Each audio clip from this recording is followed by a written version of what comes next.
Amit Shah versus Osho जातिवाद के मुद्दे पर ओशो से किसी ने कहा, आप किसी हरिजन के घर क्यों नहीं ठहरते? बोले, मैं तो नहीं ठहरूंगा। जबकि अमित शाह दलितों के घर जाकर खाना खाते हैं। इससे तो लगेगा क्या ओशो जातिवादी थे और क्या अमित शाह जातिवाद के खिलाफ हैं? लेकिन सिचुएशन इसके ठीक उलट है। थोड़ा सा जूम इन करके देखिए, ओशो क्या कह रहे हैं। वे कह रहे हैं कि मैं इंसानों के घर ठहरता हूं, क्या ब्राह्मण क्या दलित मैं नहीं देखता।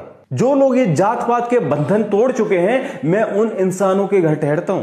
वही डॉक्टर अंबेडकर वाली बात, एनिहिलेशन ऑफ कास्ट, ये है ऑब्जेक्टिव, यानी जाति को ही खत्म कर दो, क्योंकि जब तक कास्ट है तब तक आउटकास्ट रहेंगे। लेकिन बीजेपी क्या करती है? वो करती है कास्ट मैनेजमेंट। बीजेपी के टॉप ब्रास ने अपने नेताओं को कहा, इलेक्शन आ रहे हैं, जाओ दलितों के घर खाना खाओ।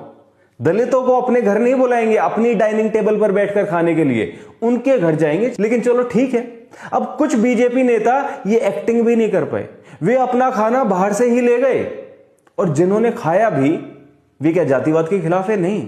बीजेपी की नेता है रेखा गुप्ता, अश्विनी वैष्णव कैबिनेट मिनिस्टर हैं, अभी सम्राट चौधरी भी ब्राह्मण श्रेष्ठ थे और आज भी ब्राह्मण श्रेष्ठ। बार बार ये लोग ब्राह्मणिकल सुपीरियरिटी को एंडोर्स करते हैं, यानी कि ब्राह्मण सबसे श्रेष्ठ हैं।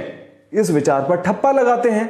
राम भद्राचार्य, उसने क्या कहा? मेरा तो अगला जन्म भी हो ब्राह्मण कुल में हो। तो मुझे आंख कभी नहीं चाहिए और मोक्ष भी नहीं चाहिए, बार बार भारत में जन्म चाहिए, वशिष्ठ वंश ब्राह्मण कुल में जन्म चाहिए। और साथ में कौन बैठे थे? पीएम मोदी बैठे हैं, इधर उधर देख रहे हैं। बाबा साहेब ने तो जलाई थी ना मनुस्मृति, लेकिन ये राम भद्राचार्य मनुस्मृति को एंडोर्स करता है, कहता है कि ये तो भारत का पहला संविधान है। और पीएम मोदी राम भद्राचार्य को गले लगाते हैं। और पीएम मोदी अपना छोटा भाई बताते हैं धीरेंद्र शास्त्री को, जिसने पॉडकास्ट में खुलकर कहा, मैं जात पात खत्म करने के पक्ष में नहीं हूं। क्या ऐसा हो सकता है कि हिंदू एक करने के लिए हम और आप कभी अंतर जातीय शादी कर ले? जात पात खत्म करने का तब होगा जब हम उनसे मिलना जुलना बैठना शुरू करेंगे। हम पहली बात तो जात पात खत्म करने के पक्ष में नहीं।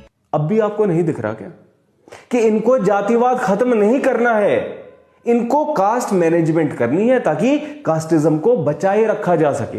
आरएसएस के जितने भी हेड हैं किस जाति से हैं? कुछ लोगों को लेकिन बात समझ में आ ही नहीं रही। उनको टैग करो इस रील के कमेंट्स में, शेयर करो ये रील उनके साथ, ताकि उनके भेजे में कुछ जाए।